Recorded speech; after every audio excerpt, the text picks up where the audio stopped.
नमस्कार दोस्तों, हम आशा करते हैं कि आप अच्छे होंगे और हमारे वीडियो को पसंद करेंगे। अब वीडियो देखिए। दोस्तों, आज हम आपको त्रिया चरित्र की कहानी सुनाने जा रहे हैं। इस कहानी से आपको अपना जीवन जीने के लिए ढेर सारी प्रेरणा मिलेगी और जो भी इस कहानी को ध्यान से सुनता है उसके जीवन में वह कभी भी धोखा नहीं खा सकता। इसलिए इस कहानी को ध्यान से सुने और हो सके तो इस कहानी पर जरूर अमल भी करे। और जो भी स्त्रियां इस कहानी को सुन रही हैं वह इस कहानी को अपने खुद की जीवन और जिंदगी के ऊपर कभी न ले। यह एक कहानी मात्र है। दोस्तों, एक नगर में एक राजा राज्य किया करता था। उस राजा का एक पुत्र था। वह राजकुमार बहुत ही सुंदर था। राजा कम उम्र में ही अपने पुत्र का विवाह करा देता है। काफी समय गुजर जाता है। राजा अब बूढ़ा हो चुका था। एक दिन राजा सोचता है कि अपने राजकुमार को अब राजा बना देते हैं, क्योंकि उस राजा ने कई शादियां की थीं और पहले के राजाओं का यही नियम था कि राजा जितनी चाहे उतनी शादी कर सकता था। इसलिए वह राजा अपने पुत्र को राजा बना देता है। उसकी शादी हो चुकी थी और एक नहीं, उस राजकुमार की 7 शादियां हो चुकी थीं। अब उस राजकुमार की 7 रानियां थीं। वह राजकुमार जो कि राजा बना था वह रोज गुरुकुल में पढ़ने के लिए जाया करता था।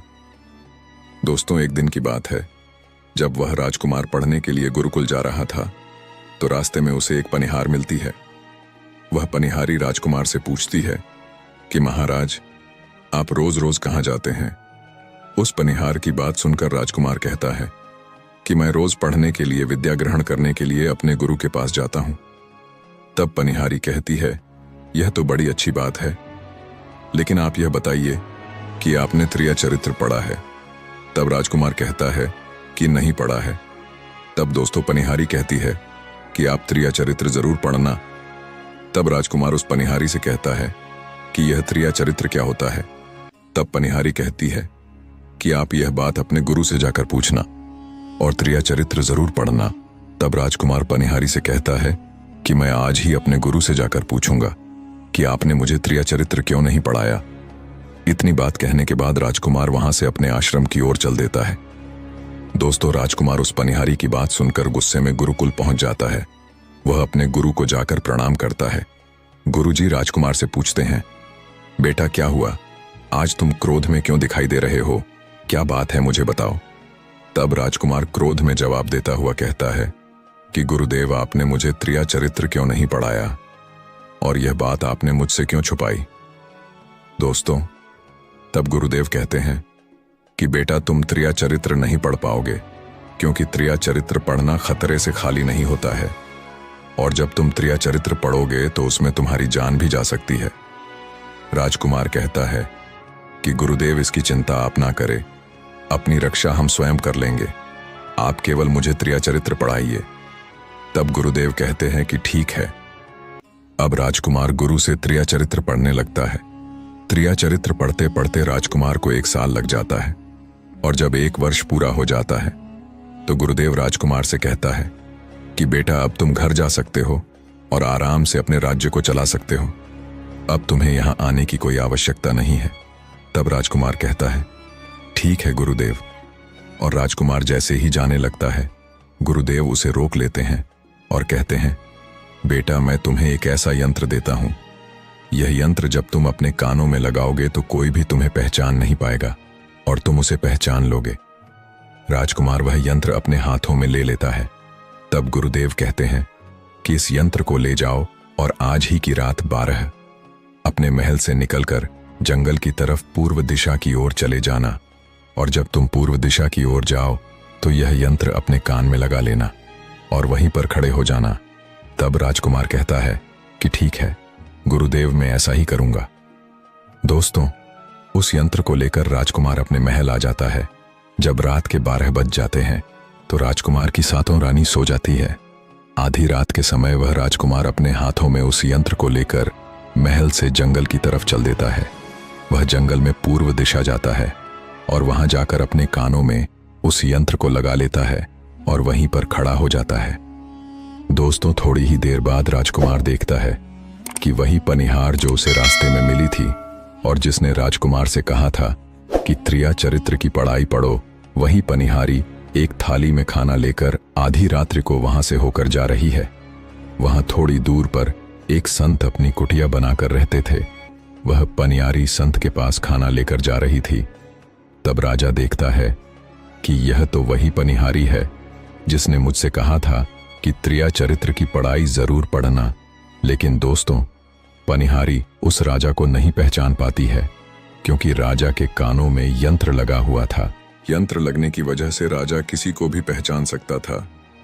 राजा अपने मन में सोचता है कि चलो इसके पीछे चलते हैं कि यह आधी रात को भोजन लेकर संत की कुटिया की तरफ क्यों जा रही है, इसका क्या कारण हो सकता है। यह सोचकर राजकुमार उसके पीछे पीछे चल देता है। अब वह पनिहारी उस कुटिया में उस साधु के पास पहुंच जाती है। वह साधु एक जादूगर था। राजा उसके पीछे पीछे जाता है और वह राजा अपने आप को छुपाकर देख रहा था कि वह पनिहारी और साधु अब क्या करने वाले हैं। तब वह साधु उस पनिहारी से कहता है कि अरे पनिहारी, पहले तो मुझे यह बताओ कि आज आने में इतनी देर कैसे लग गई। तब पनिहारी हाथ जोड़कर कहने लगती है कि बाबा, मेरा गोना हो चुका है और हमारे पति हमें ले जाने के लिए आए हुए हैं और कल हमें लेकर कल चले जाएंगे, इसलिए हमें उन्हें सुलाने में थोड़ी देर लग गई और यहाँ आने में भी देर हो गई है। दोस्तों, साधु पनिहारी की बात सुनकर मन में सोचता है कि इसका विवाह हो चुका है और इसका पति इसे लेने आया है। तब साधु कहता है कि पनिहारी, इसका मतलब है कि तुम अपने पति के साथ जाना चाहती हो, तो फिर तुम हमारे पास क्यों आई हो? यहां से चली जाओ।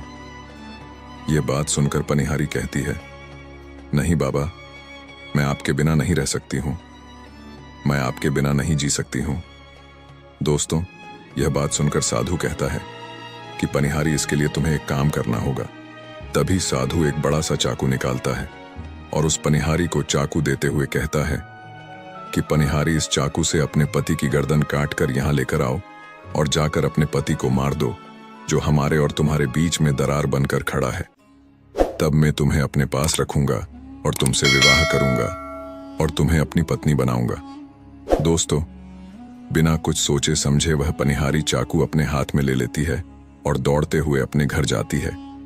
तब उसका पति सो रहा था और दोस्तों, वह दुष्ट पनिहारी जाकर अपने पति की गर्दन काट देती है और उसकी गर्दन को लेकर साधु के पास आ जाती है। और उधर राजकुमार उसके पीछे पीछे उसका सारा कारनामा देख रहे थे।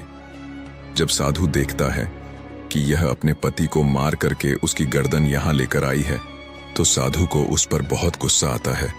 साधु उसे लात मारता है और कहता है, भाग जा यहां से, जब तू अपने पति की नहीं हो सकती, जिसके साथ तूने 7 फेरे लिए हैं, तो मेरी क्या होगी? जल्दी भाग जा यहां से। अगर तू मेरे पास दोबारा आई तो मैं तुम्हें जीवित नहीं छोड़ूंगा। दोस्तों, साधु की यह बात सुनकर उस पनिहारी के पैरों तले जमीन खिसक जाती है। फिर भी अपने पति की कटी हुई गर्दन लेकर घर आती है और उसकी गर्दन जोड़ देती है और वहीं बैठ जाती है। और इधर जैसे ही सवेरा होता है, अपने पति के पास बैठकर रोने लगती है, चिल्लाने लगती है और कहने लगती है कि देखो, किसी ने मेरे पति की हत्या कर दी है। यह बात पूरे राज्य में फैल जाती है कि पनिहार के पति को किसी ने मार दिया है। यह खबर राजा तक भी पहुंच जाती है, जो रात में उस पनिहार का सारा कारनामा अपनी आंखों से देख चुका था। इधर सारे गांव वाले उस पनिहारी के घर चले जाते हैं और उसके पति की लाश को लेकर गांव के बाहर जाते हैं। उसका दाह संस्कार करने के लिए वह पनिहारी पीछे से भागती हुई, रोती हुई चली जा रही थी। और उधर राजकुमार भी जा रहे थे, जो कि अपने राज्य के राजा बन चुके थे। पनिहारी रोती हुई, चिल्लाती हुई शमशान घाट पहुंची जाती है और कहने लगती है, मैं सती होना चाहती हूं, क्योंकि अब मेरे पति ही नहीं रहे तो ऐसे जीवन का क्या फायदा। इसीलिए मैं इन्हीं के साथ सती हो जाऊंगी। राजा को बात सुनकर हंसी आ जाती है। हंसते हुए कहता है, त्रिया चरित्र जाने ना कोई और कसम मार के सती जाई। राजकुमार की यह बात कोई और तो नहीं समझ पाता है, लेकिन वह पनिहारी समझ जाती है और पनिहारी कहती है कि राजा साहब, आप हमारे ऊपर ये बात कह रहे हैं, लेकिन चलिए कोई बात नहीं, मैं तो सती हो जाऊंगी। दोस्तों, तब पनिहारी कहती है, लेकिन जाते जाते मैं आपको एक बात बताती हूं। तब राजकुमार कहता है कि क्या बात बताना चाहती हो? तब पनिहारी कहती है कि राजा साहब, आप जब चटाई पर बैठे तो चटाई को झाड़ कर बैठिएगा। तब राजा कहता है कि यह पनिहारी क्या कह रही है, मैं तो राजा हूं, मुझे चटाई पर बैठने की क्या आवश्यकता है। तब पनिहारी कहती है कि नहीं, जब यह नौबत आ जाए और आपको कोई चटाई पर बैठने को कहे तो तुम चटाई को झाड़ कर बैठना। तब राजकुमार कहता है कि चलो ठीक है, अगर तुम कह रही हो तो मैं ऐसा ही करूंगा। इतना कहने के बाद वह अपने पति के साथ सती हो जाती है और राजकुमार उनका अंतिम संस्कार करवाकर अपने घर को आ जाते हैं। दोस्तों, इसी तरीके से पूरा दिन व्यतीत हो जाता है और उधर जब दूसरी रात होती है तो राजा अपने गुरु के कहे अनुसार वही यंत्र हाथ में लेकर और पूर्व दिशा की ओर चल देता है और उसी स्थान पर जाकर खड़ा हो जाता है जहां वह पिछली रात खड़ा हुआ था। दूसरी रात का सीन देखकर तो राजा के पैरों तले जमीन खिसक जाती है। राजा क्या देखता है? राजा देखता है कि उसकी 7 रानियां भोजन की थाली अपने हाथों में लेकर उस बाबा की कुटिया की तरफ जा रही है। जैसे ही राजा ने अपनी 7 रानियों को उस बाबा की कुटिया की तरफ जाते हुए देखता है तो राजकुमार के पैरों तले जमीन खिसक जाती है। राजकुमार अपने मन में सोचने लगता है कि यह क्या चक्कर है। तभी उनमें से एक रानी राजकुमार को देख लेती है, लेकिन रानी अपने पति राजकुमार को पहचान नहीं पाती है क्योंकि राजा अपने कानों में यंत्र लगाए हुए थे। यंत्र लगाने की वजह से राजा को कोई पहचान नहीं पाता है। उनमें से एक रानी कहती है कि यह लड़का इतनी रात को यहाँ क्यों खड़ा है। तब रानियां राजा को आवाज लगाकर कहती हैं, चल हमारी यह थाली उस कुटिया तक पहुंचा दे। बिना कुछ सोचे समझे राजा वह थाली अपने हाथों में ले लेता है और अपनी रानियों के साथ कुटिया तक जाने लगाता है। जब 7 रानियां राजकुमार के साथ उस बाबा की कुटिया में पहुंचती है, राजा कुछ भी नहीं बोल रहा था क्योंकि राजा देखना चाहता था कि हमारे महल में ऐसी क्या कमी है जो हमारी 7 रानियां इस बाबा के पास आती हैं, और इस साधु के पास ऐसा क्या है जो हमारी 7 रानियां भी यहां आने को विवश है। राजकुमार चुपचाप रहकर सब जानना चाहता था। इधर जब वह 7 रानियां राजकुमार को लेकर साधु के पास पहुंची है तो महात्मा राजकुमार को देखकर कहता है कि यह कौन है। तब एक रानी कहती है कि महात्मा जी, यह हमें रास्ते में मिला था, इसने हमारी सहायता की तो हम इसे अपने साथ लेकर यहाँ आ गई। तब दूसरी रानी कहती है, एक काम करते हैं, इसे आज रात यही रहने देते हैं, कल सुबह होते ही यह चला जाएगा। वह साधु भी रानियों की बात को मान लेता है। वह साधु अपने एक शिष्य को बुलाता है और उससे कहता है कि आज के लिए इस आदमी की यहीं पर रुकने की व्यवस्था कर दो। वह शिष्य राजकुमार को लेकर एक कमरे में जाता है। उस कमरे में एक चटाई बिछी हुई थी। तब शिष्य कहता है कि देख भाई, आज तुझे इस चटाई पर सोना पड़ेगा। दोस्तों, इतना कहकर वह शिष्य वहां से चला जाता है। राजकुमार उस कमरे में अकेले पड़ जाता है। राजकुमार अपने मन में सोचता है कि आज कैसी मुसीबत में फंस गया हूं, चटाई पर सोने की नौबत आ गई है। पर चलिए, कोई बात नहीं, आज की रात हम चटाई पर ही गुजार लेंगे।